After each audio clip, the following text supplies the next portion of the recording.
This is a presentation of Northeast Streaming Sports.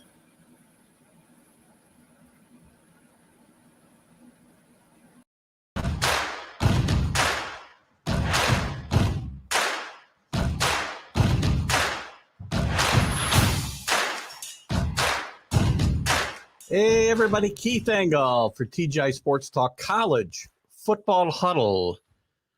Our little marching band music coming in. We're right here live on Northeast Streaming Sports Network. Welcome, everybody. Guys, I'll remind you, if I share this to your group, you're going to get some great content, great relevant content. So all you SEC fans, all you Notre Dame fans, all you college football fans in general, please check us out. Like the show, share the show, and invite your friends to like TGI Sports Talk so we can grow this nation as we have up until now. You've done a great job helping me do that. As have my great guests and some of my great co-hosts and collaborators like Mark Mancini, who I'll have on here in just a second from Mancini Media. I'll also have tonight Lary Sorensen, who we've had on a couple of times, the color analyst for Wake Forest football, former Major League Baseball pitcher, by the way. He'll be on at 7:45-ish. We'll talk about Wake's great start and also all the craziness going on in the ACC. Crazy September, guys. September chaos. Is it going to continue into October? Let's find out. Lots of ups and downs last weekend, depending on who you're rooting for. The AP poll is, except for the two top spots, seems like to be a very fluid situation from week to week. And it seems like this will be an ongoing theme throughout the season, and we'll find out how that goes. But right now, let's welcome in our co-host tonight. And consistently now on this show, Mark Mancini. How are you, brother, man? This is the show that's sweeping the country, man. I'm so proud to be a part of it, man.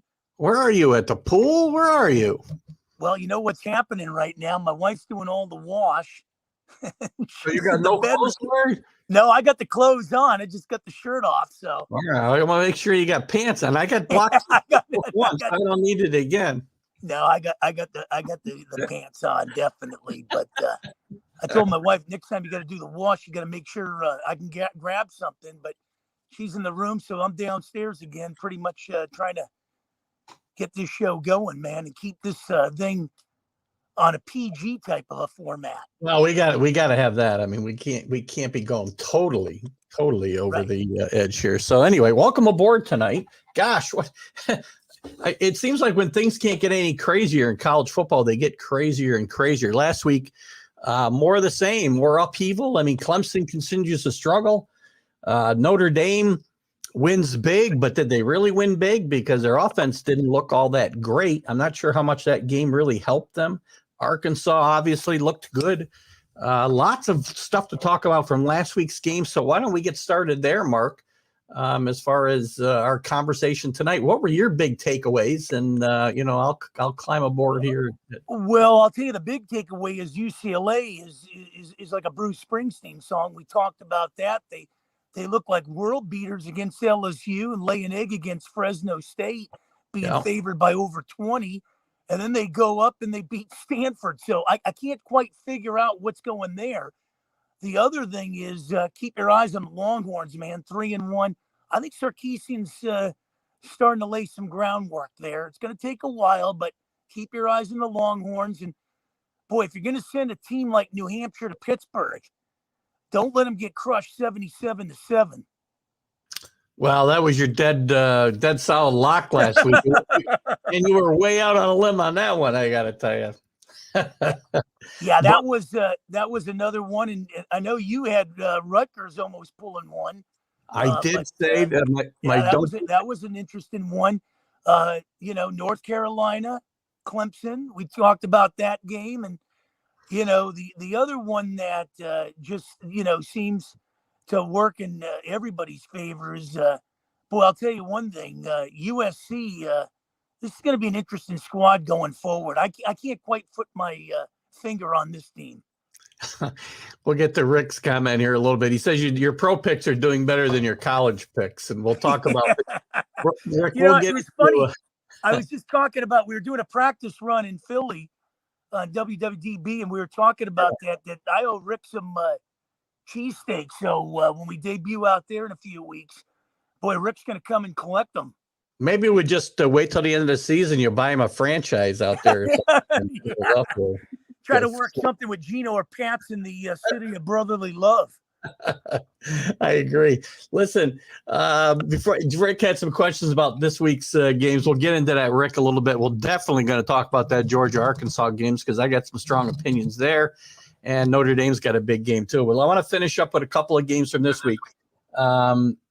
We talked about Clemson just now. You know, we said Clemson, they're for all intents and purposes, they're out of the playoff picture. They wouldn't even be ranked. You know, again, if it wasn't for preseason rankings, Mark, Clemson wouldn't even be ranked right now. I think they're 25th in the coaches poll. With the way they played against Georgia, the lack of offense against Georgia Tech, and then just flat out getting beat. I think we both said they got to be careful at North Carolina State, and it came to fruition. They actually got beat. I mean, it's Clemson and the ACC, and I'll have Larry Sorensen on later. I know you'll probably be gone or have to be leaving shortly after he jumps in, but is the ACC got any chance to have a representative in this playoff? Well, I thought it was going to be Pitt, my city, till they laid an egg against Western Michigan. I mean, we'll find out this week against Georgia Tech and the Yellow Jackets, but it's been a topsy-turvy thing when you look at it. Boy, how the mighty have fallen with Clemson and Dabo Sweeney. I mean, even Trevor Lawrence is having a rough go of it in the pros with the Jacksonville Jaguars. And Etney, was out for the year there. So a couple of Clemson guys. But, yeah, it's carried over.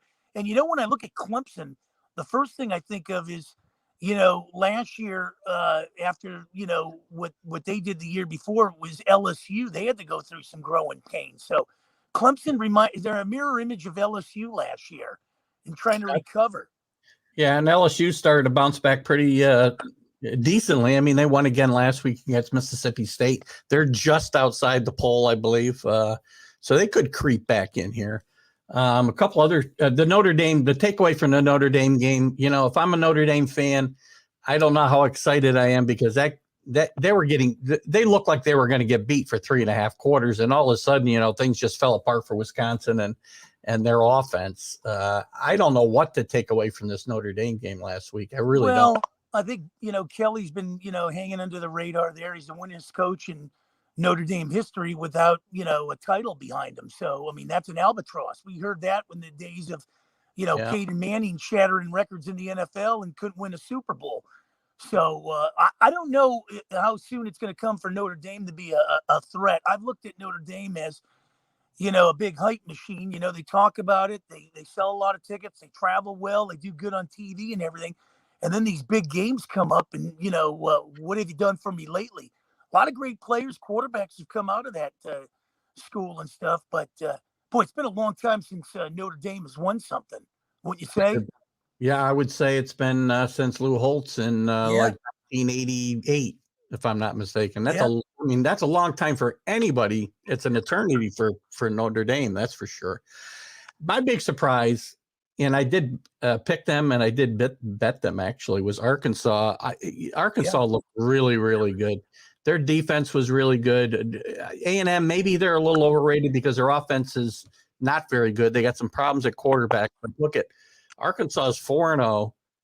They've now beaten Texas and Texas A&M. They own the state of Texas, and they got a huge game coming up this week against Georgia. So this will be a very interesting game. Outside of Clemson, which we know is struggling, Georgia hasn't really played anybody, but they're putting up tons of points with that offense that I was kind of belittling in week 1. Well, Arkansas is a surprise, and you're right. The other surprise is out here is BYU. Nobody saw this thing coming, and BYU is simply amazing. I mean, we thought this was going to be a punching bag. Everybody talked about everybody else, and the fact, well, nobody saw the BYU guys coming. No, BYU, we're going to talk about that in a second. We're going to talk about who we think the best of that group of five is, whether it's Cincinnati, BYU, and SMU is playing great. We'll talk about that in a second. Just to wrap up last week's games, there was a couple other things. Baylor's now 4-0 after beating Iowa State, who I was very high on the at the beginning of the year. Baylor seems to have rebounded from a tough year last year. Michigan State, still not sure what to make of them. I mean, they're undefeated, but Nebraska keeps playing these teams tough all of a sudden, and maybe they're finding an identity, but they're not finding a way to win. Yeah, Nebraska played Oklahoma pretty darn tough. They did. And boy, that brought back memories. I mean, 50 years ago, the classic with Oklahoma and Nebraska, defense against the offense there.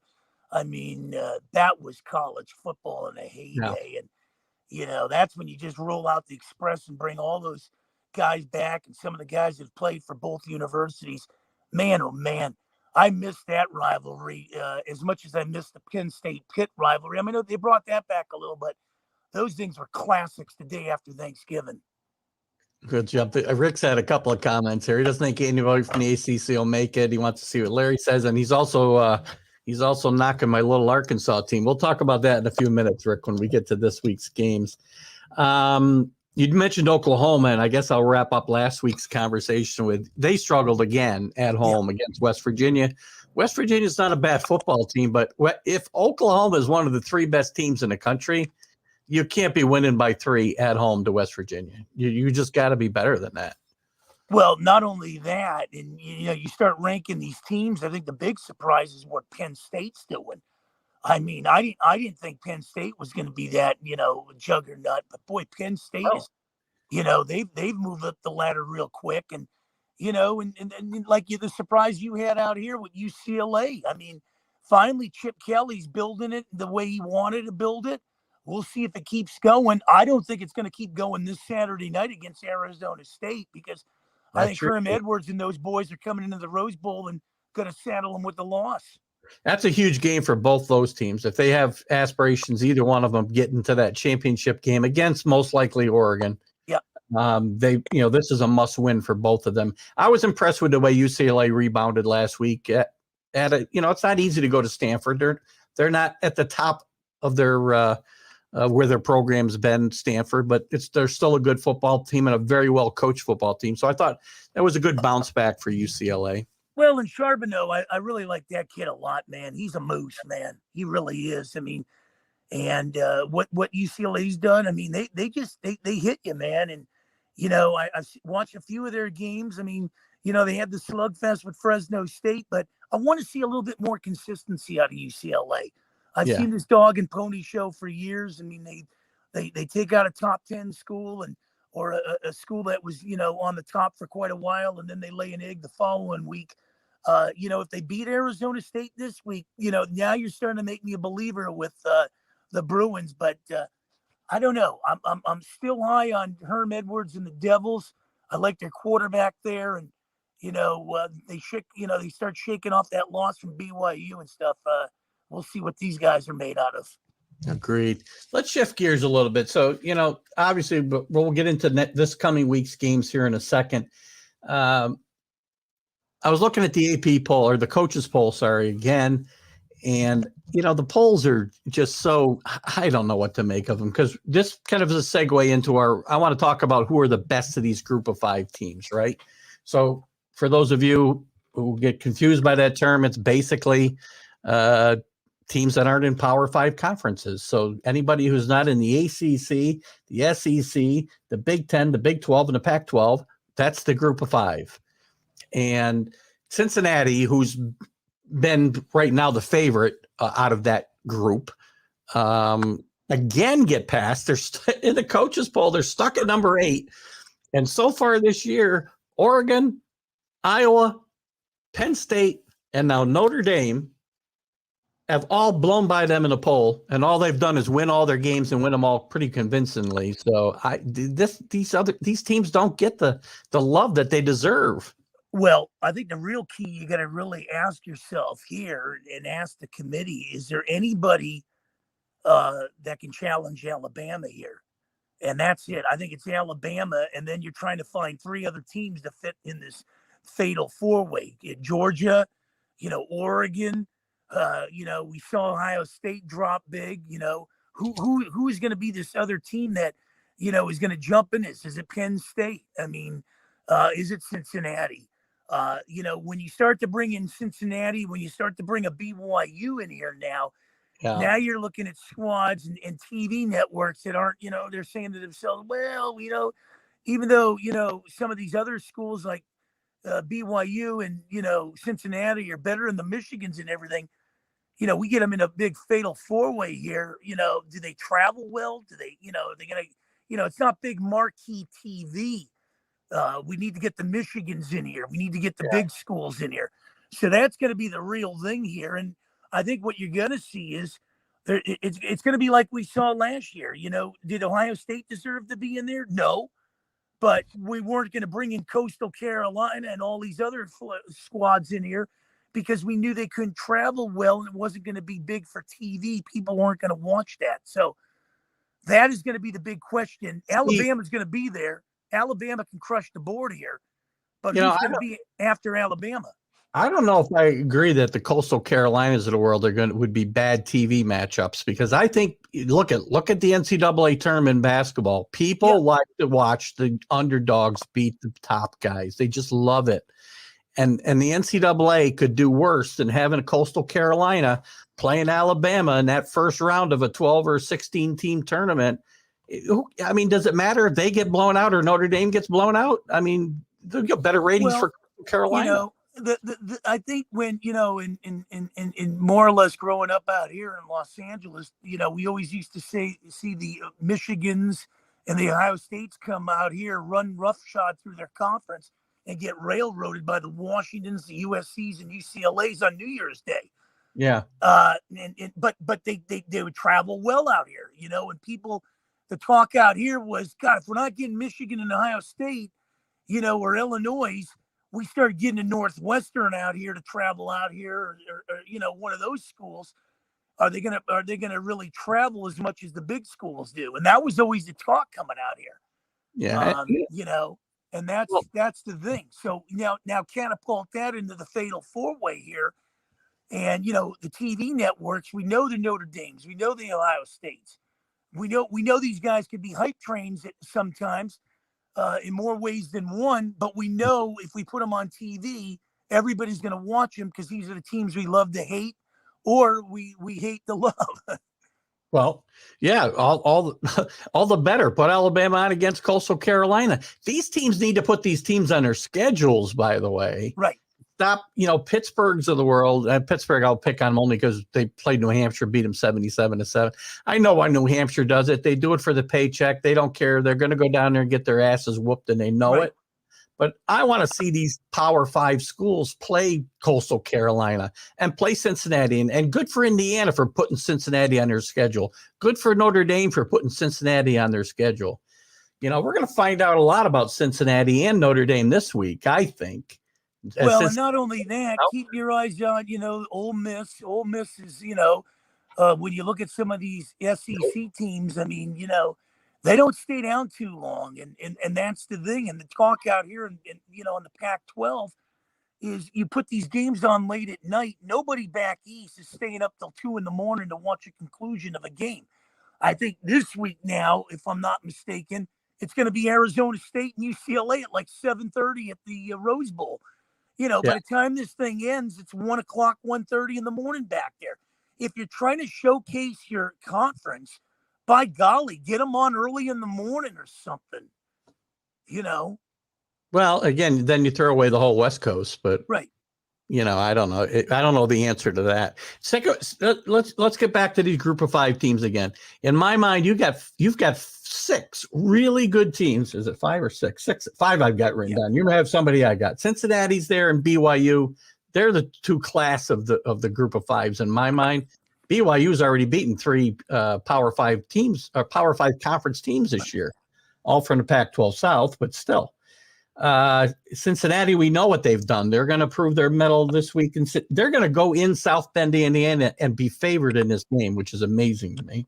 Yeah, it really is. And I wouldn't be a bit surprised if they come out there and punch the Irish in the mouth and, Yeah. hop on the bus and fly back to the Queen City. Yeah, I think they may win this game myself, Yeah, and we'll talk in that in I a got second. them. Coastal Carolina, SMU, who's undefeated and playing really good football. Wow. They beat their Is Craig James and Eric Dickerson running the ball there? They may be back. The Pony Express may be back. They're playing some great football. Sonny Wow. Dykes, that's one of the most underrated teams in the country, along with Fresno State, who kind of got in a little trap situation Friday night, but they escaped with an 8-point win. That team has only got one loss at Oregon by a touchdown, right? Yeah, Or maybe the Bulldogs are tough. I mean, it reminds me of a few years ago, that Bulldog team that was, a powerhouse. I'm trying to think if it was Carr quarterbacking them. Derek Carr played quarterback there. Yeah, I think it was that year, and they were a tough squad back then, and they were up there for a couple of years, and they kind of slipped a little. But yeah, the Bulldogs, they're putting a bite back there in Fresno. They had a good team even a bunch of years before that when his brother David Carr played quarterback for Fresno State. So they've had some really good teams. Now, it's time for they're starting to get some love. These teams are all ranked that I mentioned, except for, I think, SMU. I think they've all got into the coaches poll here. Right. And by the way, guys, I've used the coaches poll up until now just because I want something consistent. And, I know the coaches don't get to see all the games, but whatever. Once the ratings come out for the playoff, that's the rankings we'll look at, because they're the ones that are going to matter. We'll get those here, probably the first ones, I think, in a week or two. So I think that'll be interesting as well. Let me just, before we move on I'll here. tell you, while you're doing that, boy, what's happened to the Washington Huskies, man? Unbelievable how they've fallen off the wagon train. Oh, gosh, and Mickey Delaney's with us from the state of Washington. He roots for in Washington State, and I think they're both at Washington State actually might have won last week, and I can't remember. But it actually brings up a good point. USC went up there and beat Washington State. Then they come back and they get waxed again last week. Yeah. USC is just unbelievable. I mean, and they got a tough road to hoe here too. They got Notre Dame. They get UCLA. I mean, there's some games here. I don't know what they're going to do at USC. It's going to be a kumbaya till the end of the year. And then we'll find out what USC does. Do they open up their wallet, or do they go out there and get a FedEx driver to take the coaching reins? Yeah, James Lill, I'm not sure if you're I'm seeing that. Right, we'll see. Southern Miss. When we get into next week's games, we'll take it. We'll give you a quick. We'll pick a winner in that game just for you, James, because you may be the only guy in the country who cares. But if you like those teams, I'm really not belittling them. Let's see what else we got. Oregon don't really play. Well, you know what? It's true, but that's partly because of the Pac-12 being as weak as it's been. So that's why we 3 wins. Losing that hurts them, right? Yeah, 3 wins. You beat Fresno State. You go to take out Ohio State and Columbus, and then you come back and you get everybody in the stadium that paid $300 and you whack Stony Brook. How do you get Stony Brook on your schedule in Eugene? I have no idea. But again, write the check and they will come. Yeah. Yes, Rick, we're both going to be on Cincinnati, I think, when we make that pick, which we'll do in a second. Anthony Price, we're going to get to that Maryland. By the way, this Maryland, I didn't know if Maryland be 4-0, but I said before the season that this team was going to be underrated with the baby Tua there playing quarterback, and they've got a big game against Iowa this weekend. So that's going to be an interesting pick for us as well. One more thing I want to do before we get into that. Let's talk about we've talked about the group of 5. Let's talk about the power conferences. So if I'm going to rank these conferences now, let's have a quick conversation about this. SEC is obviously number 1, without a doubt. I mean, you've got a bunch of teams that are going to be in contention for these 4 playoff spots, depending on how some big games this weekend. Ole Miss and Alabama, Georgia and Arkansas, to name 2. They're obviously number 1.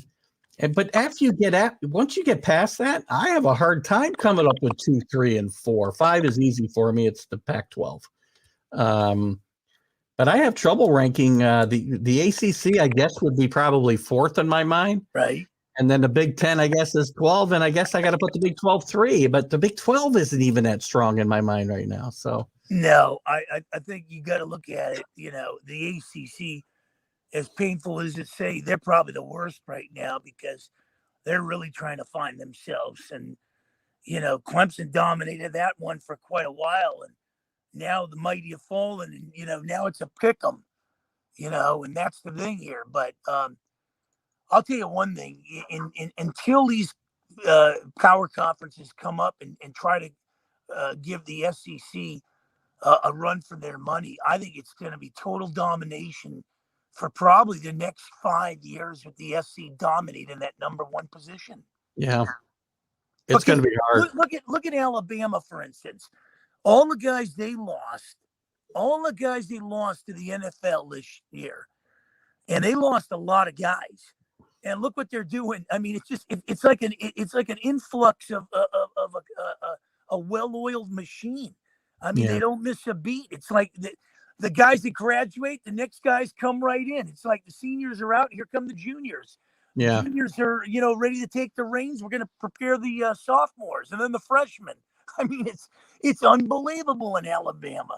I mean, you almost need a couple of these other and I don't want to see this by any means because I'm more of a traditionalist and want to see the regional rivalries. I want the conferences back the way they were. It'll never happen. But I mean, for the Pac-12 and the Big 12 to stay competitive with the SECs of the world, you almost need to combine the conferences to have some kind of chance to be that competitive year in and year out. Well, let's not kid ourselves. When we look at the Pac-12, it's been 18 years since USC has won a national title. And ever since SC, only Oregon's kind of been in the mix here. And they've been in the fatal 4-way, and they got bounced by Ohio State and thrashed. But other than those 2 schools, who else has come out of there and they had a cup of coffee? Maybe Stanford, maybe Washington that one year where they kept it close against Alabama. I believe that game was in New Orleans or Georgia. But other than those 4 schools, what's been happening with that conference? Yeah.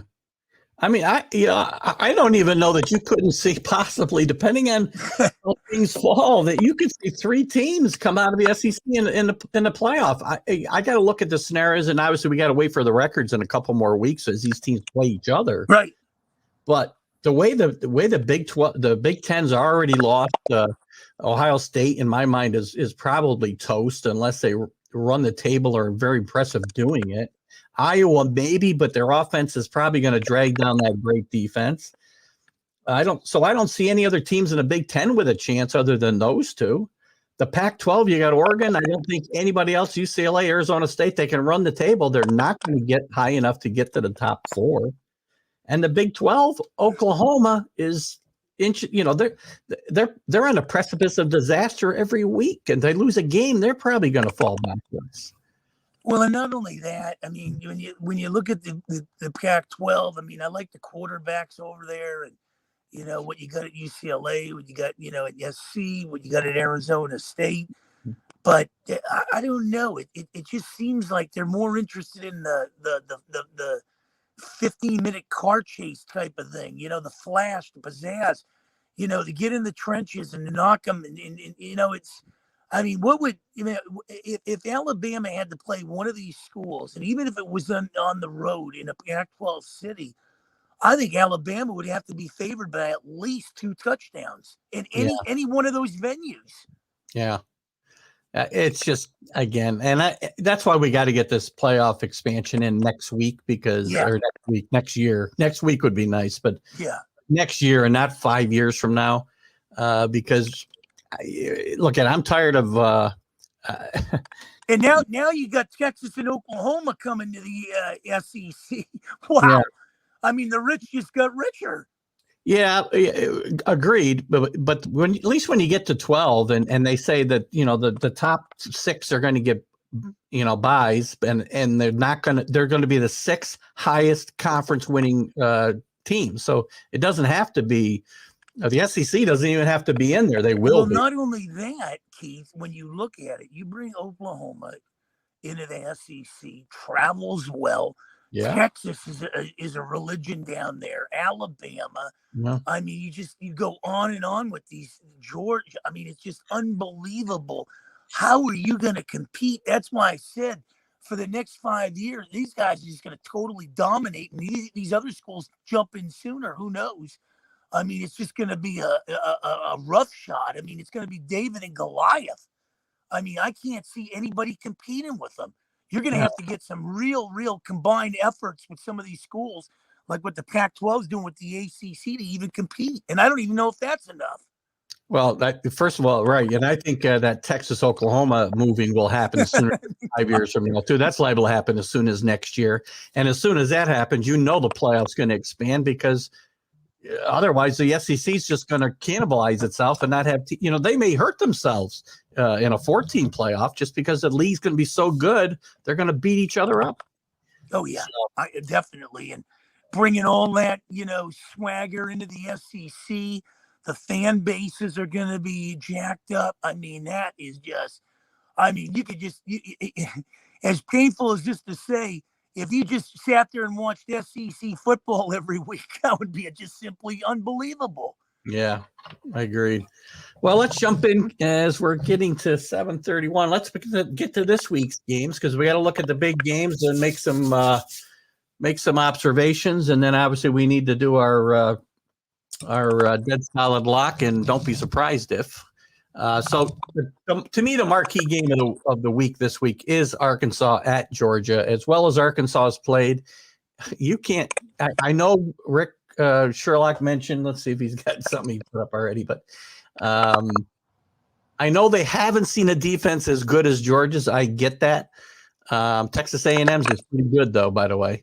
And they didn't. I don't think this team needs to score a bunch of points, because I don't think Georgia's seen a defense nearly maybe as good as Arkansas's as well. And Pittman's got this team playing very, very good. You talk about a great fit for a coach. A lifetime assistant coach gets his shot in a perfect situation, and this team believes in him and each other. I think Arkansas's got a puncher's chance here, and I think the line's kind of high. I think the line is double digits. I'm a little surprised. But I do think that they'll have a shot here in this game. Yeah, that's going to be a dandy, and that Cincinnati Notre Dame game's another one. And boy, I'll tell you, there's two of them right there. Yeah, agreed. So I'm going to give Arkansas a shot. I think Georgia's going to win this game, but I think Arkansas will be in it all the way myself. We got marquee game 1A is Ole Miss and Alabama. Well, I'll tell you one thing. Ole Miss is this is going to be an interesting game here, man. And can they beat them? There's always one game. We talked about it a few, what Florida giving Alabama a run there and keeping it close and all that. And Ole Miss likes to keep it close with Alabama, but I don't know, man. I just think Alabama, is just clicking on all cylinders right now. And yeah. I got Bama beating Ole Miss. It's going to be a good one, but I still got Bama winning this game. I think this will be a shootout. I still think Ole Miss's defense is not up to par yet. It's better, but I don't think it's, challenging Alabama good. One thing, though, to consider, Lane Kiffin's had a week off. He's had 2 weeks to watch all that film of Florida, and I guarantee he's got some surprises for Coach Saban this week. And that's an interesting rivalry in itself, Kiffin against Saban. They weren't the best of buddies when Kiffin was working for Saban. Well, yeah, Kiffin's not he hasn't burned bridges across the college football fields. Oh, he's blew them up. He blew them up wherever he's gone, including USC, where they fired him on the tarmac there in Arizona. Absolutely. Oh yeah. But it's tough to beat the master. I mean, these two guys, a lot of people are out there, coaches are playing checkers. These two guys are playing chess. It's going to be an interesting one, but tough to beat the master. And boy, Saban, man, he's gonna, he knows the strengths and weaknesses. He'll figure out Kiffin, and he'll come out ahead in this one. I think it'll be a must-watch game for sure. Oh yeah. While last week was devoid of big matchups, this week has got huge ones. We talked earlier about Cincinnati traveling to Notre Dame. Notre Dame again has got quarterback. I don't know who's going to be the quarterback this week. Yeah. But Cincinnati's got a good quarterback. He may have given them some locker room fodder. I read today that some Notre Dame players weren't too happy. The coach at Cincinnati had warned the Cincinnati quarterback and his name is escaping me right now, but to be wary of the crowd noise when he gets to South Bend. And his quarterback's answer was, it won't be loud for long. So you've got to be careful about giving a team that type of Dalton board. You know what? It reminds me, I don't know what they're drinking or eating in Cincinnati these last couple of weeks, but when Joe Burrow, switching gears here, made the proclamation that they wanted to go into Pittsburgh and take out the Steelers, and that's what they planned on doing, that was bulletin board material. Now we got Cincinnati talking trash going into, South Bend and, telling everybody what they're going to do. So maybe things run in threes here. So we'll find out if they run in twos this week. But I kind of like the bravado, but you got to back it up. Yeah, I agree. Let's move on to a couple Big Ten games. We got Iowa as visiting, as was brought up earlier by one of our commenters. I think it was can't remember who it was. Talked about how Maryland is a bit of a surprise at 4-0. We got Iowa going in there, going to be a road favorite. This is a tough game because Maryland's playing really, really well. They got a good quarterback. Iowa's having trouble on offense. Could be a tough spot for Iowa. This was my don't be surprised if Maryland jumps to 5-0. I know Iowa's going to be favored in this one, but let me tell you something.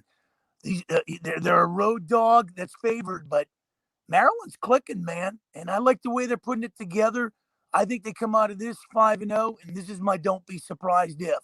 Okay, there you go. So Anthony Price says he's all over Maryland as well. And yep. I guess I'll jump because he's on Louisville, Wake Forest, and I'm going to have Lary Sorensen on, the color analyst for Wake Forest, in a little bit. He is picking Louisville in this game. I believe it'll be at Wake, and Wake should be a small favorite. Louisville's playing some pretty good football. I like Wake Forest, man. They're a very experienced team. They're going to be very experienced next year. I think they had 11 guys back on offense this year and 11 guys back next year. This is a team you got to watch out for in the ACC Coastal. Yeah, I'll tell you, Wake Forest has been coming on, returnees coming back and everything, and this is what makes that team that much dangerous.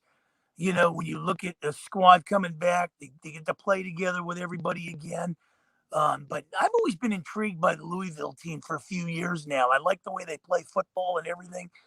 I just, every time you don't see them coming, they keep on coming. And, when they drop some of these games that they're not supposed to drop. But I'll tell you, I've been very impressed with the Louisville Cardinals of late. Yeah, I said the Coastal, they actually play in the Atlantic. But this will be a battle for first place there as Clemson has fallen by the wayside. You're actually going to have North Carolina, Louisville, and Wake Forest. Who would have thought fighting out for the top spot, at least at this point, in the Atlantic division of the ACC? So that'll be a big game. BYU, we talked about. They're going to Utah State. Should be again. We say it should be a good win. Utah State's 3-1. You get those games out there, Saturday, or this one's a Friday night game, I think. Right. But gosh, you got to be careful of these teams like Utah State. They bounce up out of nowhere, play well at home. Well, and it reminds me of Arizona State when they went to BYU, the hostile environment. It gets cold. You don't know what the weather's like, whether it's during the day or at night. Yeah, these are all scary trap games, I call them. Anytime you go to Utah, whether it's the playing the Utes, Utah State, BYU, these are dangerous games, and people, they got to do their homework before they board that plane. They make sure they, dot those I's and cross those T's, because these squads throughout the records, man, they will snap one on you. A good call. There's some other trap games we got to watch out for here too this week. Oregon traveling to Stanford, who we've already talked about, tough at home, good, well-coached team. getting better. They're only 2-2, but they've played better football since their week 1 loss to Kansas State. Oregon's got to be careful on the road here, I think. Well, it's going to be another test, but, if you talk to the Oregon Ducks, hey, they looked at the environment they had to handle at Ohio State, the Buckeye Nation, Columbus, and all that. So they figured if they can take out that crowd, well, they can, spring one on Stanford. The question here is, what kind of squad are we going to get from Stanford? Is it the one that came into USC and beat the heck out of them on the road? Or is it going to be the one that played catch up and succumbed to UCLA? So that's going to be the real question. Crossroads game for Stanford for sure. For sure. And Oregon's got to win this if they want to keep the Pac-12's chances for a playoff team alive, I think. Yep. Oklahoma travels to Kansas State. Oklahoma's had this their first away game of the year, and they've had plenty of trouble already at home. Any chance you see an upset in this game? I think Oklahoma, knows what's at stake, and they keep it, keep the wheels going, keep that Sooner wagon going, and they pull one out. But yeah, first road game, not playing good football late. They struggled against Nebraska there, but I think they keep it going in Kansas, and they take them out. Florida travels to Kentucky, a sneaky good Kentucky team, always under Bob Stoops' brother out there in Kentucky. They run the ball really, really well. This is, again, Florida's got to be careful here on the road, I think. Well, I'll tell you, growing up, I always said, it was for a long time, and you could probably remember it too, I couldn't find a Florida school out of the top 10. You had Florida State, you had Florida, you had Miami. And year in and year out, they were there. And I'm gonna keep this thing going. I like the way Florida played against Alabama. Came up short, but you know what? I like them going and beating Kentucky. I'm going to speed past a couple of these games just so we don't run out of time here. I know we got to talk about Arizona State and UCLA because that was our two sleepers at the beginning of the year playing against each other. Yeah. Must win for both games at UCLA. As you said, probably a 10:30 start here in the East, so I'll be up really late if depending on the line of that game, probably. I like UCLA to continue their winning ways here. I know you like Arizona State, so. Well, I think with the Arizona State, I like the quarterback, Daniel. I like Herm Edwards. I think he's building something there, and when you look at, how far they've come, he's put them on the map. I mean, and I think, when you looked at them last year, they came out, they opened up at USC, had a lead, fell apart in the last 2 minutes and lost the game. I think coming back here to, Southern California again, they're going to take advantage and win in the Rose Bowl.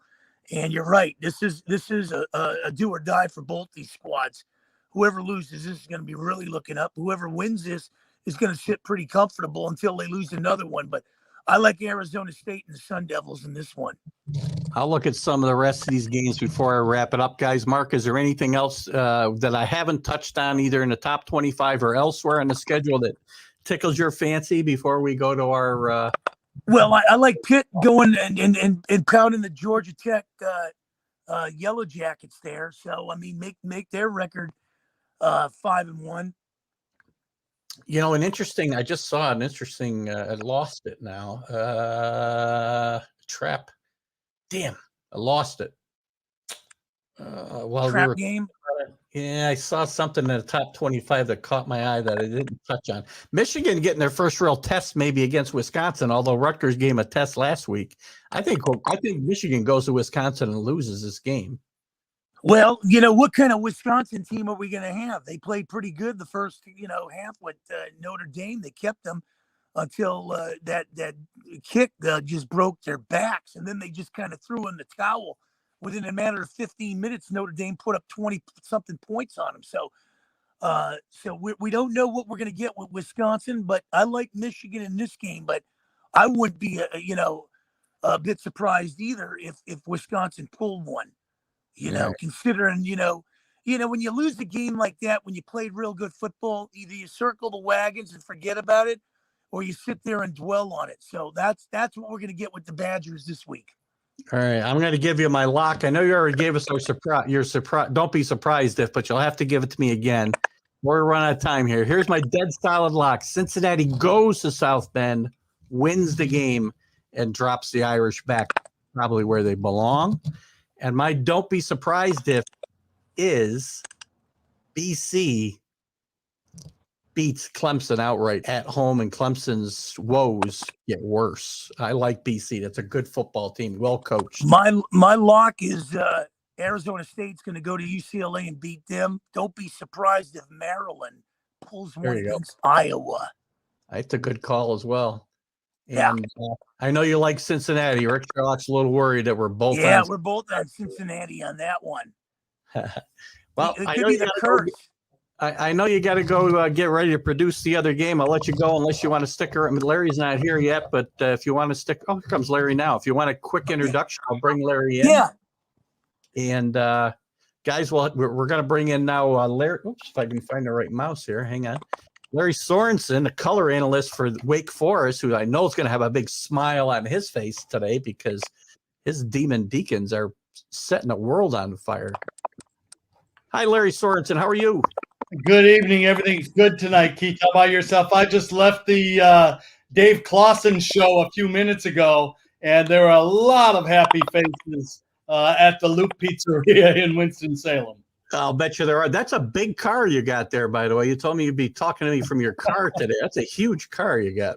We made a little adjustment. You know, it's all about being able to move on the fly in this business, as you know. You got to be flexible, that's for sure. Larry, I wanted to introduce you to Mark Mancini of Mancini Media before Mark had to run. And he wanted to say hi. And sometime I gotta hook you up with Mark because he produces a bunch of shows around the country that I know they'd love to chat with you and get your expertise. Very nice to meet you, Mark, and feel free to reach out. Yeah, definitely. I'm getting ready to run, and you probably know her. Patty Blylevin. I'm getting ready to produce her show, Speak Your Mind, ex-wife of Bert Blylevin. Sure, Bert and I played together a couple of years in Cleveland. Best curveball I've ever seen, and Patty is a lovely lady. Please give her my best. I will. I definitely will. And boy, I'll tell you, I'm just so blessed to be part of this on Wednesdays and Fridays. The show that's sweeping the country. Next time I get on, I'll make sure I get a clean shirt from my wife. Yeah, do that, Mark, because I'm going to get kicked off Facebook if you come in like this again. I know. So, you get away with an awful lot on Facebook these days. So. Mark, thanks for being on again. We'll talk to you soon. God bless you all, and have a good show the rest of the way, my friends. Nice meeting you, Larry. Nice to meet you, Mark. Bye-bye. All right, Larry, welcome. Larry Sorensen again, Wake Forest color analyst. The red hot Demon Deacons. Let's just start there, Larry. I mean, tell me about this hot start for this Wake Forest team. I know they're deep in I should say they're experienced. Give us your take of this first first quarter of the season, whatever we're looking at. Well, obviously when you start with Norfolk State and Old Dominion, there are a couple of games that you expect to win. Sure. And they did, and they won them handily. And the first game in particular, a couple of things showed up that you get worked out. The second game's a little bit cleaner. You make some strides. Then Florida State, nobody really knows what to expect from Florida State. And Wake Forest smoked them pretty good and dominated that game. And then the big surprise was Virginia last Friday night. Wake went up there, and Virginia had been 19-2 in their last 21 home games. And Wake Forest really dominated the game physically, dominated the game statistically, both sides of the ball and in the special teams.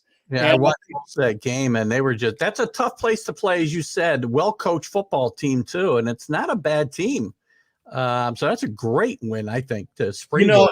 A team that scored 39 points against North Carolina the week before, and they do it in a lot of different ways. They've got a lot of different moving parts going on in their offense in particular, and so Wake Forest was really prepared. And I said this to Dave Clausen after practice. I said it looked like your team at times was more ready for the play to be run than Virginia was for them to run their own play, because they did a terrific job in preparation, in film study, and in everything else. So a complete win. And then you go to a Louisville team this weekend that, with the exception of one quarter, the first quarter of the season, they were outplayed badly.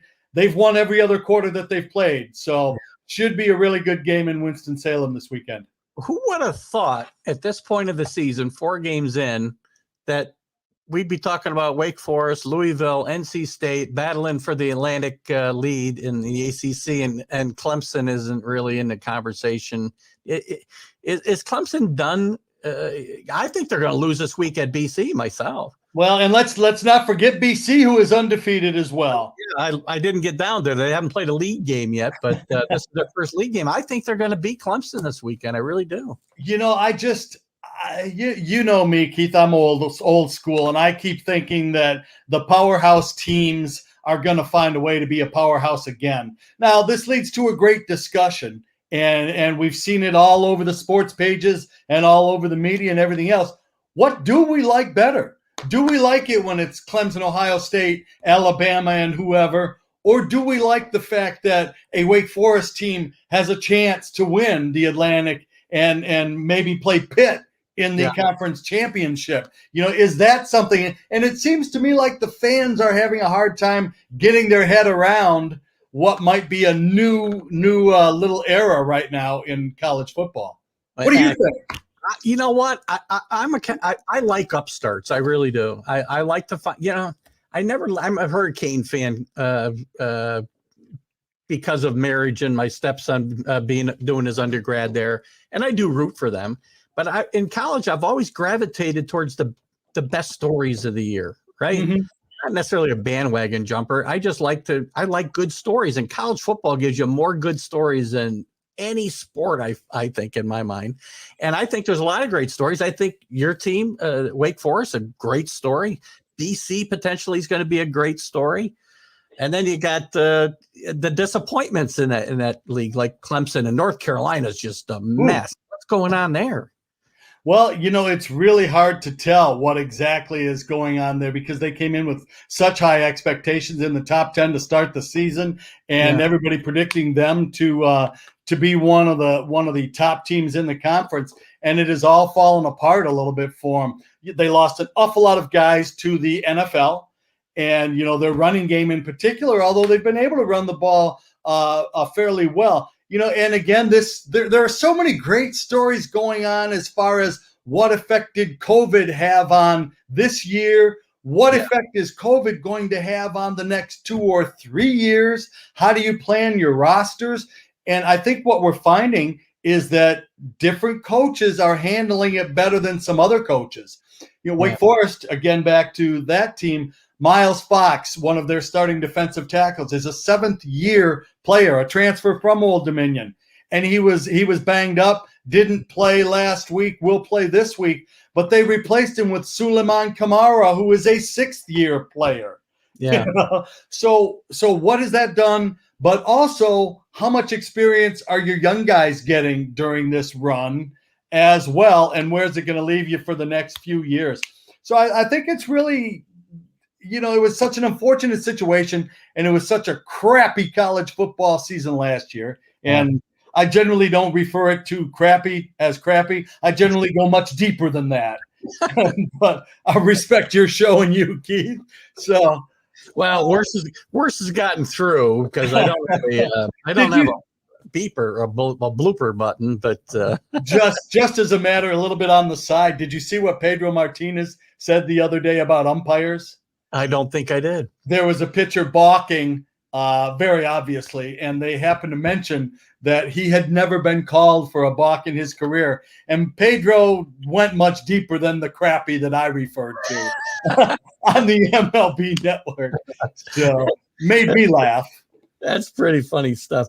Gosh, you got me off track. I forgot what I was going to say. Yeah, I was talking about the super seniors. What's funny is we've talked about these super seniors as 6 years and even in some cases 7. I don't think overall. I don't know that they've had the positive effect that some of these teams thought they'd have. De'Aaron King in Miami, they're not having the type of season that they thought they'd have with him coming back. And I'm sure there's a bunch of other examples I could come up with if I thought about it for a minute, but it feels like they're not having that type of impact. And as you said, maybe they're impacting the growth of some of the younger guys. Possibly stunting the growth of some guys, entirely possible. Wake Forest case, they have 5 guys on defense that are starting that are super seniors. So it really has helped them out. And including, and this is one of kind of the neat stories that happens within a team and within, the college football world. A fellow that, because of necessity on the team, Luke Masterson, had been playing safety. And for the last couple of years, the defensive group felt he would be a better linebacker than safety, but because of team needs, they needed him on the back end. And so he played safety. Well, this year, as a super senior, they said, put on the weight, get yourself bulked up in the weight room. You're going to play in the NFL as a linebacker, and we're going to give you the year to do it. And we'll go with some of our other young people on the backside. And when you see stories like that, the individual cases where it affects the team and the player and it all works out, it's really the feel-good thing that makes you keep coming back. Who in the ACC? I mean, we know where we are now, and I guess it's not even the midpoint. I mean, heck, the conference season is just getting underway, really. I mean, it's college football season goes so fast; it's like a blur. But who do you see? I mean, we talked about Clemson's struggles and some of the teams that are doing well, and North Carolina's struggles, and some of the teams that are doing well. Is there somebody that you can see making a late run here that's gotten off and struggled a little bit in the beginning? Well, you addressed it a little bit too when you said that they hadn't played a conference game yet. Yeah. Because of the way that the schedules are set up, Wake Forest is 2-0. BC hasn't played a conference game, and so it really. I'm not a big scoreboard watcher until we get last part of October. And in baseball, when I played baseball, I wasn't a big scoreboard watcher till we got, pretty deep into August as well, because no matter what you do, you've just got to win that day, and Dave Clausen said today on his show, he said, win today and everything will be fine. And we'll worry about tomorrow. And that's it. Take care of your own business and see what happens. But because there are so many variables and it's a jumbled season again, I don't play a lot of scenarios. I think as far as teams that you want to look at in the ACC, North Carolina State certainly is a team with a lot of great athletes. Always have had a lot of terrific players. Now, I will say that the game with Wake Forest this season is at Wake Forest, which somebody referred to as the haunted house for NC State. They've had a hard time coming up here. I think when you look in the other division, you look at a Pitt team that if they get on track, they've got a terrific quarterback and they can really do some damage to you. And so that's a team that I would keep my eye on. Games played yet, right? Exactly. Yeah. And so I think that's a team that you keep your eye on the other side.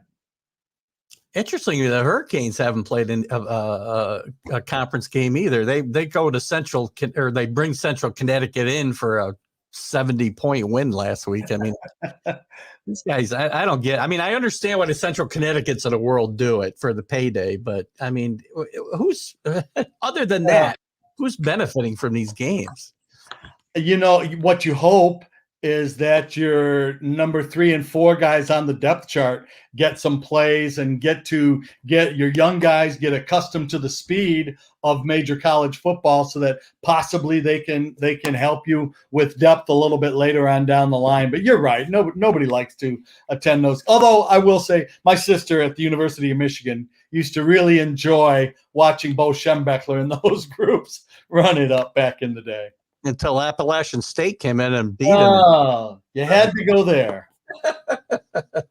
Before I get to Rick's question, Rick wanted to say, hey, Larry, congratulations on the big win last week. And he also asked, talking about the super seniors, how will being a 7-year player affect a player's draft position? That's actually a pretty good question. It's a terrific question. And it's something that we actually talked to Miles Fox about, not on the air. But in his particular case, he'd been injured a couple of seasons during that time. And so this is an opportunity for him to really show the NFL scouts what he can do over a prolonged period of time. And he got nicked up a little bit again, as those big guys will in the middle when you get rolled on and whatever. But, in his particular situation, it's a great opportunity to get 12 more games in to show the NFL guys exactly what you can do. Yeah, agreed. Let me just tell James one more time. James, I'll help you out on this Mississippi Rice game because I know it's a huge matchup. We'll talk about it after Larry's segment. I didn't forget you. I promise you. We'll get to that. We'll get to that game. Well, Rice is always an interesting team because we follow at Wake Forest. We follow the Rices and the Vanderbilts. And let's help those kinds of teams. On this pick. He needs help on this Southern Miss +3 against Rice.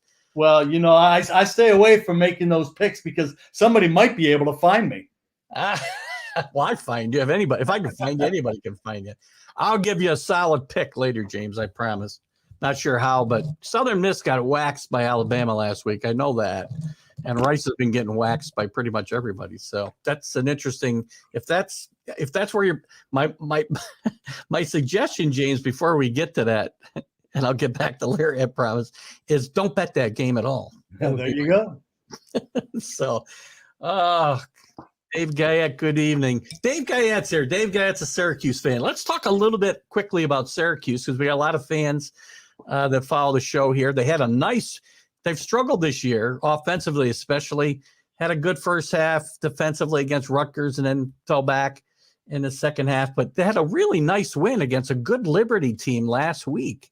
Any hope for this Syracuse team as the season moves on? Well, Syracuse is one of those teams that you really don't like to see on the schedule, and Wake Forest goes up there next weekend and will play in the Dome, which is always an unusual place to play. And when you watch the kids get off the bus and walk into the stadium in the morning, it's kind of like the Hoosiers when they walk into the arena in Indianapolis and take a look up there in the rafters and everything. It's new and it's different and it's loud. And it's a peculiar place. And I'm a huge Dino Babers fan. I watch the coaches' press conferences on Monday. I take a look at the coach that Wake Forest just played. I take a look at the coach that they're playing next. And I watch Dino because he's a guy I say to myself, I'd run through a wall for this guy. I could play for him. And I know he's losing some fan appeal up there in Syracuse. It's been rough. But I've got confidence in them, and they're a scary team to play. Yeah, I think it would be a huge mistake for them to chase him off at this point. I mean, it's a tough place right now to recruit for a lot of reasons, but the guy's a good coach, and I think if he finds some consistent quarterback play, they may actually be able to turn that thing around up there. And injuries have played a part in that struggle as well. And when you're looking at the most important guy on the field and he keeps getting banged up and you're trying to do different things, it's great to talk about depth. But when you get a skill player at that position that can lead your team the way that they've had some guys and get beat up, it makes it rough. Yeah, let's get back to your Wake Forest team for just a few minutes before you got to run. And I do appreciate your time as always, Larry. You got Louisville this week. You get by there, man. You're going to Syracuse, but again, you're in a position to win that game. You got Army, a tough Army team, by the way. Yeah, how about Army? Army is Jeff Mockton is just one of the best coaches in the country in my mind. To do what he's done at Army the last 4 or 5 years is amazing. Did I see that they did not have a passing yard last week? I believe that's accurate. Yeah. And obviously, Wake Forest goes up there after the bye week. Now, a little connection there as well. The athletic director at Army is a former Wake Forest athlete and an associate AD who actually was Kevin Costner's stunt double in For Love of the Game, as I see your New York Yankee jacket on there. He filled in for Kevin Costner some during that movie and helped him with his throwing. And we're looking forward to going up there. My son's going to come meet me, a former Detroit Tiger minor league player, and really looking forward to that weekend. Excellent. We talked. I think we might have talked about this a couple of weeks ago. But have you been to Army? I have not. What a great experience! You're going to love it. I have not been to any of the military academies, and I'm really, really looking forward to it. My son lives in Brooklyn. He's going to shoot up, and I'm going to get in there to see my grandson into New York for a little bit. So it's going to be a big weekend. Yeah, you're going to love the game day experience for sure. Yeah. I mean, the way I look at this schedule, I mean, again, I hate to put the hex on your Demon Deacons. You're trying the broadcaster jinx thing? Is that what you got going? Trying not to, but you get a chance to go to Carolina 8-0, I'm thinking. And that's could be a huge game. So and then you're going to get Clemson later in the year. I guess you probably wish you'd played them now, probably, but you never know. And again, just one or two key injuries, and they've already had a couple. But you get into their depth, and they're the team that loses the guys to the pros, and they leave early. And sure, they've got all these guys on the bench, and you anticipate they're going to move right in, but it takes a while for that all to develop. So we'll see down the road before too long. And as you said earlier, it sure does go by in a hurry. It does. Let me ask you this. Is the ACC got any chance at this point of getting a team in consideration for the playoff with the way the league is? And again, we're early in league play, obviously, as we said, but it's hard to move up. That's why I hate polls. It is hard to move up. And again, I guess, Keith, that leads to the question of, are they all bad teams in the ACC, or have teams gotten better because of the unusualness of the COVID situation? When you look around the country, there's a number of surprise teams out there that have jumped out, and you've got a small amount of the powerhouses that still are powerful. You've got a equal amount of powerhouses that have fallen off the radar a little bit, the Clemson type teams.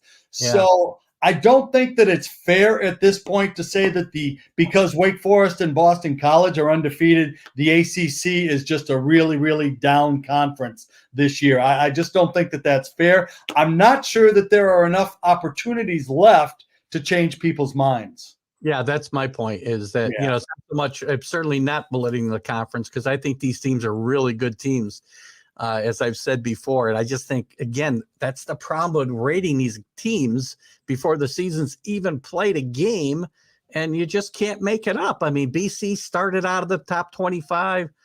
Wake obviously started out of the top 25.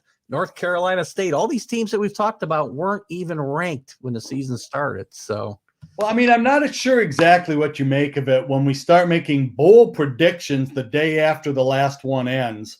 We start making bold predictions and because people read it, watch it, believe it, and someplace along the line, fiction becomes truth. Perception is reality. And when the theme is repeated often enough, people start believing it. And I think that affects the whole process some as well. And when you have teams that are not your traditional really good teams, like a Wake Forest or a Boston College, people have a hard time taking them seriously. But when you watch the games, all of a sudden you say, gee, that's a really good football team out there. I agree. And look at, if somebody, I don't know, gosh, Wake Forest, NC State, somebody runs the table and Clemson recovers and goes, with to the ACC championship game with a couple losses, and that team from the Atlantic beats Clemson convincingly. Well, or let's say that Wake Forest runs the table, goes 12-0, and let's say that Clemson wins every game but Wake Forest, and Wake Forest beats Clemson by a couple touchdowns. All of a sudden, we've restored Clemson to a little bit of their perch towards the elite of the nation. And if Wake Forest goes into Clemson, beats them there, does that help their credibility? So that's why I don't do too many scenarios, Keith. I got you. Look, I'm not that smart to figure it all out that far down the road. That was a big scenario you gave me right there. That was a big one. Look at your Wake. I'm going to congratulate you again on your Wake. They moved up 14 spots to get into the top 25 at the coaches poll this week. So look at, anything can happen, and I'm rooting for them. Since my Hurricanes really stink, I'm going to become a Deacon. Yeah, don't count the Hurricanes out, though. They're going to hurt somebody's feelings really badly someplace along the way. The rest of the they haven't played a conference game either. Yeah, there's 4 teams in that Coastal haven't played a conference game yet. It's very disjointed in a way. So we'll see what happens. Look, I appreciate you coming in, Larry. Once we got a couple more weeks under our belt, we'll grab you again. And I do appreciate the time that you give us when you do come in, and you offer a lot of insight on the ACC for sure. Always a pleasure. Always a pleasure, Keith. Reach out anytime. can't wait to talk to you after that Army experience. I can tell you that. So that'll be fun. There's going to be some good baseball coming up here in the next couple of weeks too. There is. Your Brewers are going to be tough. They are tough. Cardinals now have won 17 in a row. My former Cardinals, my former Brewers. We could go on and on. My former Giants. You played on all the good teams. All right, Larry. Thanks again. Have a great night. Good luck this weekend. Thank you. Bye-bye. Larry Sorensen, color analyst for Wake Forest. And they are having a great start, as we said. Just getting in the top of the bottom of the coaches poll. But as far, it might as well be the top, guys. We should be just starting to rank teams now. Oh gosh. Anyway, we got a couple of Rick. I did miss this comment. I had to put it up there a couple of times. It's very, it's very funny. And I think when you're talking about PTI, you're talking about Kornheiser and Wilbon talking about Cuse is 2 years away from being 2 years away. Is that? Hopefully, I've got the right. And I do see that you had seen Tony Dorsett and Pitt against Army as youngster. That had to be a lot of fun. It was a great Pittsburgh team that won the national championship in '76. If I have the year right, not sure. Guys, what time we got? 8:10. Let me take a couple of quick. Let's just take a look at the top, the coaches' top 25, and I just wanted to look at some of the big movers and droppers from last week. James, I'm going to get to your game. I promise you. PTI. Rick says, yup to PTI. Great show. I don't get to see it much anymore. I probably should DVR it because I love the show. Some of the big movers and droppers this week. Some of the Arkansas up 7 this week, all the way to number 11. They were out of the top 25 until last week, guys. So you can move up these polls pretty fast. And again, as I said, we're going to move to the playoff pool once that comes out, because it's going to be more germane to what we talk about. Notre Dame jumped 3 spots, went by Cincinnati, who again stand still, cannot seem. They've had 4 or 5 teams pass them this year. Michigan jumps 5, but I think Michigan loses this week. Michigan State jumps 5. Even though they struggled against not a good Nebraska team, but they're playing tougher. I think Nebraska's finding an identity, and now they just need to learn how to win. They've given 2 really, well, by the polls, at least, good football teams a tough time. Fresno State jumps 4. Baylor with an 18-point jump from nowhere all the way to 24. So they were 42 last week. Wake Forest, we talked about a minute ago, up 4. Big losers, Clemson drops 12, and probably shouldn't even be in the poll in my mind. And I can't read my writing. Who dropped 8? Somebody dropped 8 spots here. Oh gosh, where are you? Downs. Clemson dropped 12. There we go. Texas A&M drops 8 spots to 13 from 5. Tough loss for A&M. They're going to have a tough time climbing back up that rung, guys. They really are. Let's take a quick look at the schedule this week and see the games we didn't talk about so far, and I'll give you some winners and losers, including Southern Miss at Rice, James. James, welcome to the show, by the way. I'm only kidding with you. I seriously would not bet this game if I were you, but let's take a quick look at that game. Rice, let me find their conference first so I can give you some kind of a help me find their league there. James, speak up, buddy. I know they play somewhere. By the way, Southern Miss got waxed by Alabama last week. I know they are not that good. Here we go. Southern Miss is 1-3, been outscored by 50 points this year. Not seeing much happen in there. Rice has been outscored by 102 points. They're 1-3. If Southern, I'm going to say again, don't bet this game, James, but if you got to bet somebody, take the home team. And I'm going to assume that's Ole Miss, but let's see where it is when we get to the schedule here. Let me go through the top 20. Oh, gosh, let me go to your game. Let me go to your game, bud. See if I can find it quick. We want to find Rice. Where's that game? You commenting here, James? Did I lose you, buddy? Conference USA. Yeah, I found him. I just need to know where the game's being played. I'm betting the home team in that game. If Ole Miss is giving up 3 on the road, take Rice. Yeah, they're at Rice. Guys, James, I'll go on a limb and say take Rice. I will tell you, I would not be putting my money on that game. But maybe you got a good reason. Or maybe you're busting my chops. Which I hope you are. All right. Hang on, guys. I'm getting... All right. Let's look at some other games. My Miami Hurricanes. They're playing Virginia at home. First league game for the Hurricanes. I like the Hurricanes in this game. Bryce, tough. Or I'm sorry, Bryce. You got see, James. Look what you've done to me. Welcome to the show, by the way, James. The Hurricanes got to win a game. Virginia with a tough loss last week to Wake at home, and I think Miami's starting to get it together. And they need to. They haven't played a conference game, so they got to. If they're going to salvage this season and get a decent bowl game and have some reason for Derek King to have come back to school for a 6th year, they need to get on track and probably make that ACC championship game somehow. Tulsa, Houston. I'm gonna like Houston in that game. Maryland, Iowa, we already talked about. I do like Maryland in that game. BYU, we like. Rick, your Georgia team could very well be number 1 after this week. I think there's going to be an upset in one of these games. Arkansas, Georgia, Ole Miss, Alabama. I think your Georgia team is going to get to number 1 because I think there's a chance Ole Miss, everything's got to go perfect for them, don't get me wrong, could knock off Alabama.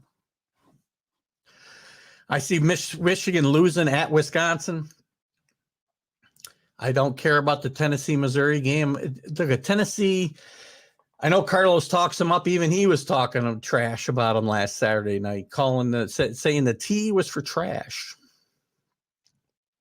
What other games we got? Carolina's got a rebound against Duke. Carolina's just a mess, guys. 2-2. The defense is atrocious. They got beat by 2 touchdowns last week at Georgia Tech. Not a good football team. Minnesota very up and down against Purdue, who's 3-1. Gosh, that's a tough one too. I'll probably take the home team there. Texas plays TCU. TCU with losing to their arch rival SMU last week. I'm going to have to take Texas here, though. I think Texas has now hit another gear since they got beat by Arkansas. Steve Scarsazian has got something going there. He may have found his quarterback. We'll see what happens, but I like Texas over TCU here. Memphis, after got a tough loss last week after beating Mississippi State in stunning fashion, plays Temple. I'm going to like Memphis there. We talked about Louisville and Wake. I'm going to take Wake Forest here because I'm rooting for my friend Lary Sorensen's team, but Louisville's cannot be taken lightly. USC, Colorado. USC is a mess. How this team can have 2 losses. This is like taking a Ferrari and driving it off road. You know, they got to blow it up over there and do something. My lock for the week was Cincinnati going to Notre Dame and beating Notre Dame. Let's see what other games we got of interest. I like Ole Miss to have a chance here in this game against Alabama. It's all about whether they can stop Alabama.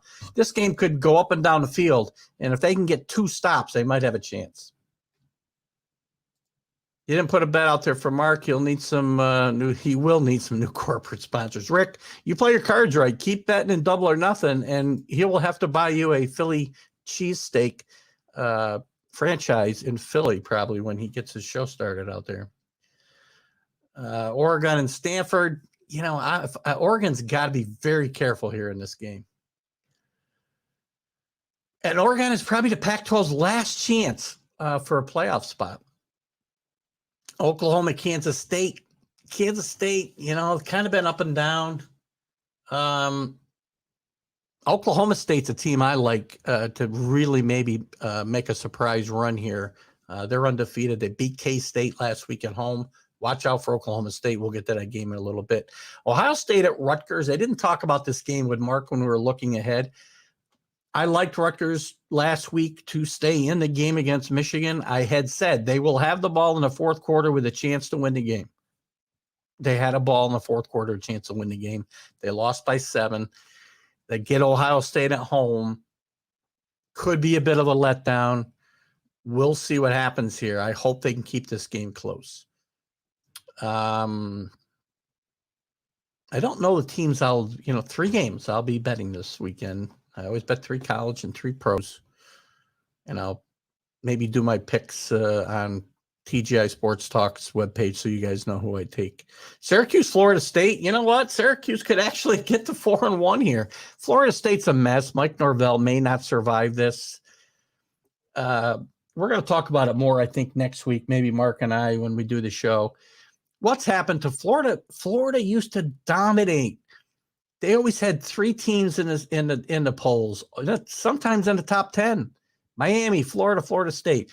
My theory is these kids don't stay home. Florida is one of the most fertile recruiting areas in the country. But these kids are going to Alabama. They're going to Georgia. They're going to Ole Miss. They're going to LSU. They're not staying home and going to Florida State and Miami. Florida's still holding their own, but they play in the SEC. So could be tough for Florida State to rebound. I think Syracuse has got a decent chance if they put some points up to win that game.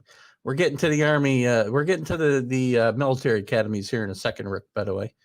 Texas Tech, after getting just hammered by Texas last week, go to West Virginia. I think West Virginia will rebound with a win here. Navy 0-3 against UCF. No chance. Sorry, midshipman fans. I love to root for Navy and always have. Army and Navy both. But Navy's just in a bad spot. They'll get it back together. Ken, whose last name I'll never be able to pronounce, is just too good a coach for this to continue more than a couple seasons. Who else do I like here? Interesting game. Nevada at Boise State's kind of an interesting game out west. South Florida at SMU. South Florida's no good. SMU's 5-0. SMU has got a chance to get to a Cincinnati game undefeated. And SMU is, again, another really good team ranked outside of top 25. Now just trying to move up the polls. It's very hard to do. We have seen teams do it in the past. But it's possible that you could see a Cincinnati SMU winner playing for a playoff spot when they get to that conference championship game. It's possible. Army's going to visit a tough Ball State team. They're not having as good a year as they did last year, and I would think Army would win this game as well. You got Washington State going to California. I can't, Mickey, sorry.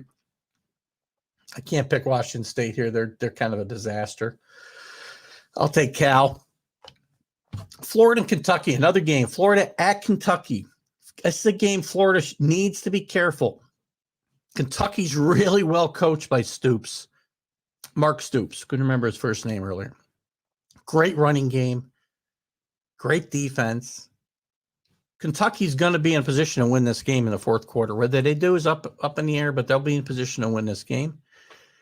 NC State gets a good Louisiana Tech team.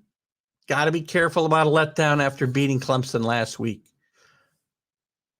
Big surprise in the American Conference, the American Athletic Conference, the AAC, the league that I love. Not the ACC, Carlos. I know you're not here tonight, but the AAC, UTSA. Texas San Antonio, 4-0. another team to keep an eye on here. They'll win easy against UNLV. Southern Miss and Rice. I gave you your winner, Jeff. You haven't. Did I say your name right? Was it Jeff? James. Sorry, James. I hope you're kidding me and you're not betting that game, but I'll take Rice in this game. Just so I've got to pick. Air Force against New Mexico. Air Force 3-1.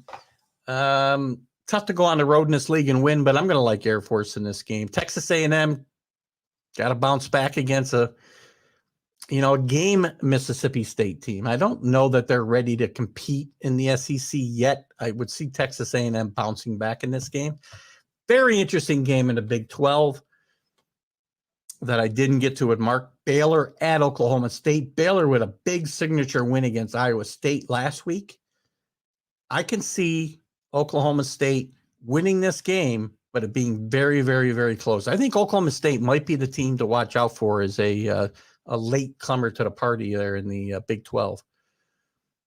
Middle Tennessee, sorry, Carlos, no good.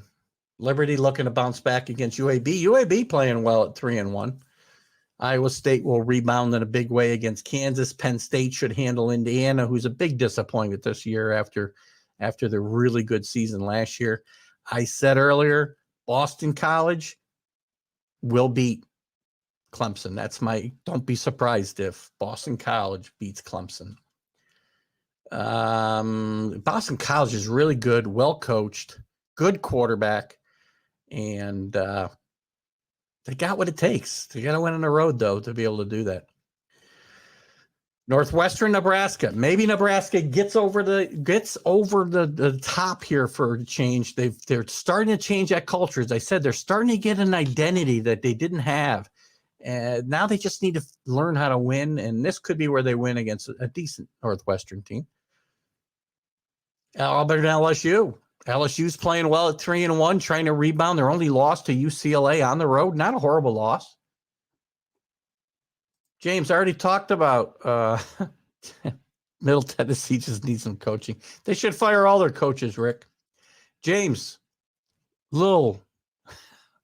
I talked about this game ad nauseum. Take Rice and the points at home. But please don't bet the game at all. Bad idea. Auburn at LSU. Auburn 22. I still don't know what to make about Auburn. I'm going to like LSU at home here. UCLA, Arizona State.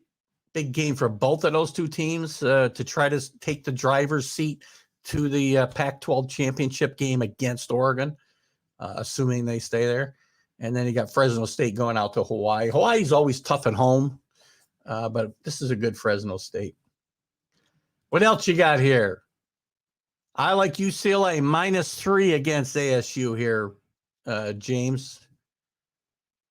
That was my pick. If you weren't with us earlier in the season, they were my surprise pick to crash the playoff party, and that came crashing down with their loss to Fresno State.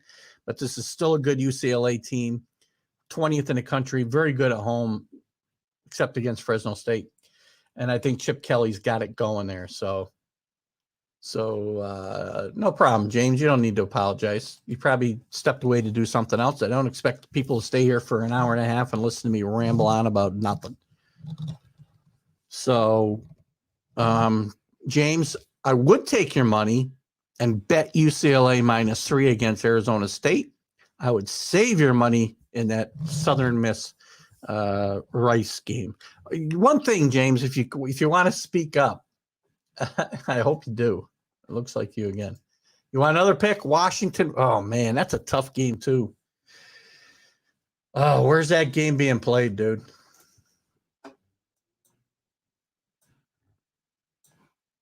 I'm going to give you a pick. We got a couple minutes left here. I got to wrap it up, but I'll give you a pick in this game just because I want to keep you as a viewer and see if I make you some money. But if you lose, don't come looking to me to pay. That's all I can tell you. Let's see. Washington's at Oregon State. Oh, you know what? I like Oregon State in this game. I'll be honest with you. They're getting 3 at home against a Washington team that's struggling. I gotta like Oregon State in this game. They're playing pretty well. They're 3-1. I'm getting home points in a game that's not. I figured that out.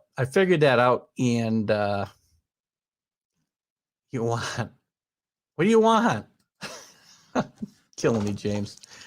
I'd have to take the home dog in this game just because similar to what I said against Rice, although these two teams are a little bit better than Rice and Southern Miss.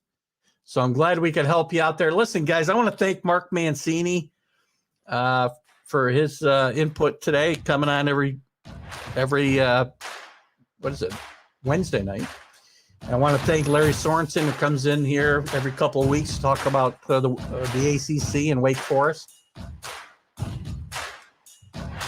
What's Rick got for me? No hurry. Yankees down 4-1 in the fifth. Ugh. Coming back, Rick. You ruined my college football show with a baseball score. Anyway, thanks to Lary Sorensen. Good luck to his Wake Forest teams. Good luck to James in your picks this weekend. Please stay away from that Southern Miss Rice game. We'll be back next Wednesday night. I'll be talking to you guys. I got to talk to you about what I'm going to try to do when I'm on vacation and away. We're going to try to do something if I have a connection, a strong enough signal to stream from the cruise ship. So we'll be here next Wednesday. Guys, join me Friday for TGI Sports Talk interview show. I have Tommy John, former Yankee, Well, thank you, Shannon. I'm glad you're here watching. It's good to have you with us. Please share and invite your friends to TGI Sports Talk.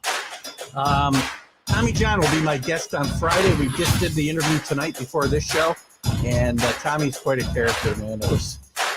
You talk about a stream of consciousness. We were all over the place, but Tommy was a great guest, and we'll see you Sunday for a stream of consciousness. Keep that going. TGI Sports Talk right here on Northeast Streaming Sports Network. We will see you next Wednesday. I can't have a great night. This is a presentation of Northeast Streaming Sports.